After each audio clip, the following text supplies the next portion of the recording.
ಅನೂನ ದಶಕಂ ಅಂತ ಒಂದು ಪ್ರಯೋಗ. ಇದು ಗೀತಾ ಭಾಷ್ಯ 3ನೇ ಅಧ್ಯಾಯ ಅದರ 4ನೇ ಶ್ಲೋಕದಲ್ಲಿ ಜೀವಶ್ಚತುರ್ದಶಾದೂರ್ಧ್ವಂ ಪುರುಷೋ ನಿಯಮೇನತು ಸ್ತ್ರೀವಾಪ್ಯನೂನ ದಶಕಂ ದೇಹಂ ಮಾನುಷ ಮಾರ್ಜತೆ. 14ನೇ ವರ್ಷದ ಮುಂದೆ ಜೀವಿಸುವ ಪುರುಷ ಅಥವಾ ಸ್ತ್ರೀ 10ಕ್ಕೆ ಕಡಿಮೆಯಾಗದ ಮನುಷ್ಯ ದೇಹಕ್ಕೆ ಕಾರಣವಾದ ಕರ್ಮಗಳನ್ನು ಮಾಡಿಯೇ ತೀರ್ತಾನೆ ಅಂತ. ಅಲ್ಲಿ ಅನೂನ ದಶಕ ಒಂದು ಪ್ರಯೋಗ ಇದೆ. ಇಂಥದೇ ಒಂದು ಶ್ಲೋಕ ಕೃಷ್ಣಾಮೃತ ಮಹಾರ್ಣವದಲ್ಲಿಯೂ ಕೂಡ ಇದೇ ಶ್ಲೋಕ 249ನೇ ಶ್ಲೋಕದ ರೂಪದಲ್ಲಿದೆ. ಅನೂನ ದಶಕಂ ಅಂತಂದ್ರೆ 10ಕ್ಕೆ ಕಡಿಮೆ ಇಲ್ಲದ ಅಂತ ಅರ್ಥ. ಅದನ್ನು ಬೇರೆ ಬೇರೆ ರೀತಿಯಾಗಿ ಪ್ರಯೋಗ ಮಾಡುವುದು ಹೇಗೆ ಮತ್ತೆ ಅದರ ವಿಗ್ರಹ ಹೇಗೆ? ಅನೂನಂ ದಶಕಂ ಯಸ್ಯ ತತ್, ಯಸ್ಯ ಯಾವ ಮನುಷ್ಯ ದೇಹಕ್ಕೆ, ಅಂದರೆ ಏಕವಚನಕ್ಕೆ ಮನುಷ್ಯ ದೇಹಗಳ ಪರಂಪರೆಗೆ ಅಂತ ಅರ್ಥ.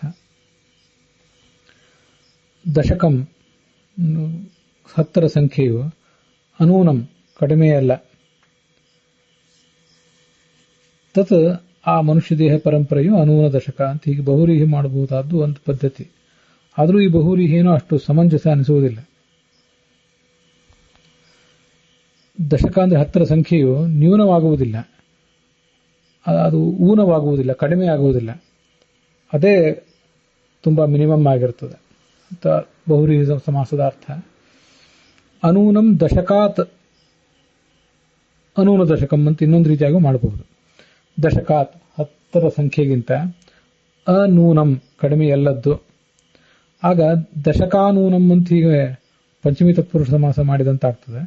ಆದರೆ ದಶಕಾತ್ ಅನೂನಂ ಅಂತ ಮಾಡಿದ್ರೂ ಕೂಡ ಅನೂನ ದಶಕಂ ಅಂತ ಪೂರ್ವಾಪರಿ ಭಾವ ಆಗಿದೆ. ಮೊದಲಿರುವ ಶಬ್ದ ಆಮೇಲಿರುವ ಶಬ್ದ ಮೊದಲು ಹೀಗೆ ಬಂದುಬಿಟ್ಟಿವೆ. ಅದರಿಂದ ದಶಕಾತ್ ಅನೂನಂ ದಶಕಾನೂನಂ ಅಂತ ಮಾಡೋ ಬದಲು ಅನೂನ ದಶಕಂ ಅಂತ ಆಗಿದೆ. ಹೀಗೆ ದಶಕಾತ್ ಅನೂನಂ ಅನೂನ ದಶಕಂ ಅನ್ನುವ ಸಮಾಸವೇ ವಿಗ್ರಹವಾಕ್ಯವೇ ಇದಕ್ಕೆ ಉಚಿತ ಅಂತ ನನ್ನ ಆಲೋಚನೆ. ಅನೂನ ದಶಕಂ ಫಲಂ ಅಹಂ ಇಚ್ಛಾಮಿ, 10ಕ್ಕಿಂತ ಕಡಿಮೆಯಾಗದ ಫಲಗಳನ್ನು ನಾನು ಇಚ್ಛಿಸುತ್ತೇನೆ. ಮಿನಿಮಮ್ 10 ಫಲಗಳಾದರೂ ಬೇಕು. ಅನೂನ ದಶಕಾನಿ ಫಲಾನಿ ಇಚ್ಛಾಮಿ ಅಂತ ಬಹುವಚನದಲ್ಲೂ ಹೇಳಬಹುದು ಅಂತ ಕಾಣಿಸ್ತದೆ. ಅದಕ್ಕೆ ದೃಷ್ಟಾಂತ ಏನು ಕಾಣಿಸೋದಿಲ್ಲ, ಆದರೂ ಹೇಳಬಹುದು.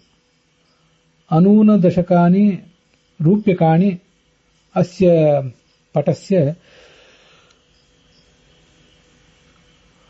ಮೂಲ್ಯ. ಈ ಬಟ್ಟೆಯ ಮೂಲ ಬೆಲೆ 10 ರೂಪಾಯಿಗಿಂತ ಕಡಿಮೆ ಇಲ್ಲ.